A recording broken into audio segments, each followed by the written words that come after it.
Picture this, Northwest India around 2000 years ago. People sitting together and chatting, all of them a glass of grape wine in hand, akin to the ancient Greeks. Wait, grape wine? Greece? What's that doing here?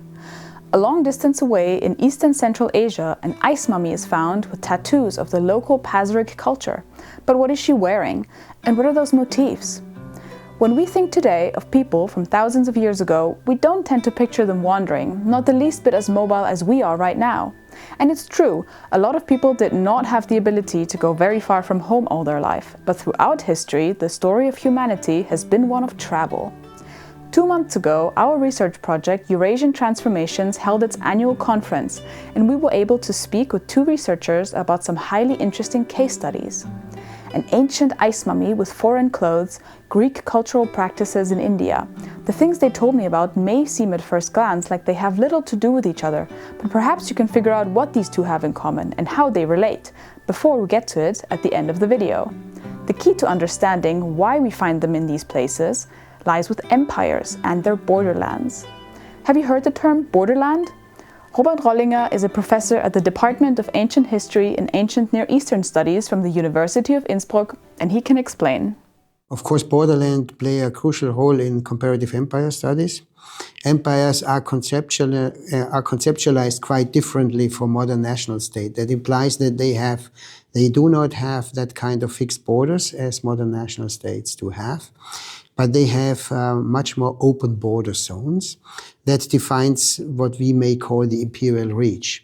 So that means the distance an imperial army is able to approach, that is the distances where imperial impact is taking place, that is the distances where a material culture but also elements of knowledge are distributing and are somehow disseminating beyond those areas that under direct control of empire.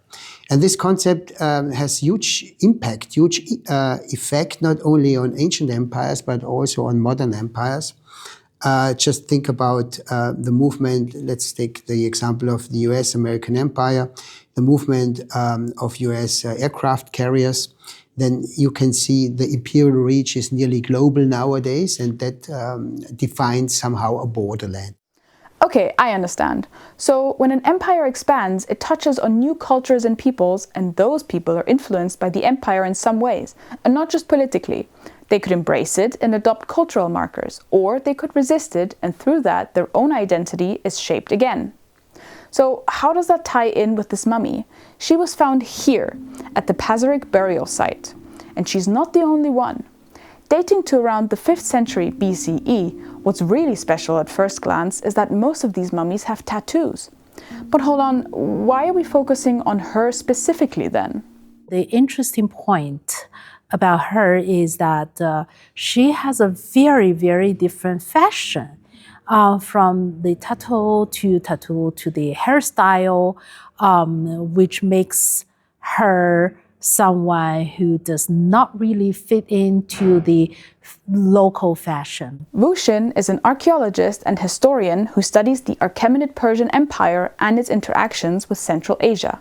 She's a professor at Fudan University and assistant professor at Bryn Mawr College.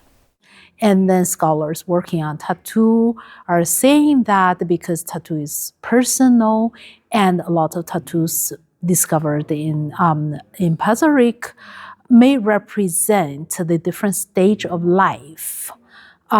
So because it's related to personhood, I really take it serious as something that reflects the personal identity of the woman, and also the comparison of her bald head and then images of depicting a woman with bald head on wall hanging, which I believe to come from southern Central Asia or the Sakha land, make me really believe that she was perhaps a princess of the Sakha who married into Pazyryk.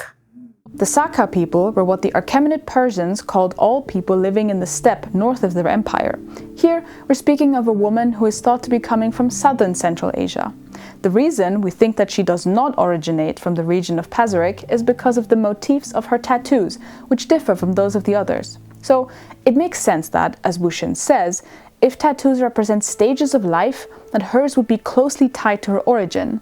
In addition, a rug depicting Near Eastern imagery was found, which might have even been produced there.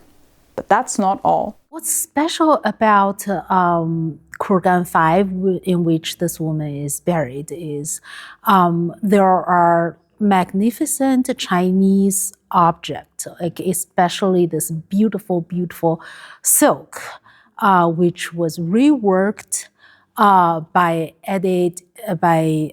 reworked by the local people by adding to an edge of that and with tassels. And apparently it was the silk itself was from southern China. And then the silk might have come through a route that passing Chinese capital at Chang'an, and then through the mountain corridors outside of Turfan, and then reached the Sakhalin, and from there made its way to Pazyryk. In addition, another influence of Chinese culture that we can see in the burial site is the use of lacquer, this time directly exported from China into Pazyryk. Lacquerware, but also the technology itself, which the people of Pazyryk used very differently, adapted to fit their needs. They would lacquer leather on horse gear to make it shine and last longer. Quite useful in the Central Asian steppe. Now, let's change topics for a moment and move further south to the northeastern region of South Asia during the Indo-Greek, Bactrian Greek, and Indo-Parthian periods between the 2nd century BCE and a little under the 3rd century CE. Here, Greek populations have already been living since the time of Alexander, and we can see that through a process called Hellenization. What that means is that the Greek, Hellenistic cultural markers are spreading into areas outside their original context. In Gandhara, now between Afghanistan and Pakistan, we see this influence really well through something Suchandra Ghosh calls the visuals of drinking. So when I talk of visuals of drinking, I'm arguing that whole idea of representation of men and women drinking together, men drinking, and all that comes from, in South Asian context, come from the Hellenistic world, comes from Gandhara. Suchandra Ghosh is a professor at the University of Hyderabad and chair at the Department of History, specializing in early Indian history. Currently, she is focusing on connected histories within the Indian subcontinent. This visuals of drinking is very important, and why this? So which actually relates to my whole idea of like leisure in everyday life. How do you spend the everyday? So drinking is a part of the whole presence, like as we like you are having a meal, you are having a glass of wine, you are enjoying yourself, you are talking to your friends, you are having a cup of coffee. So similarly, a glass of wine. So this was a part of the cultural experience. And this was not local. So this came from the Hellenistic world.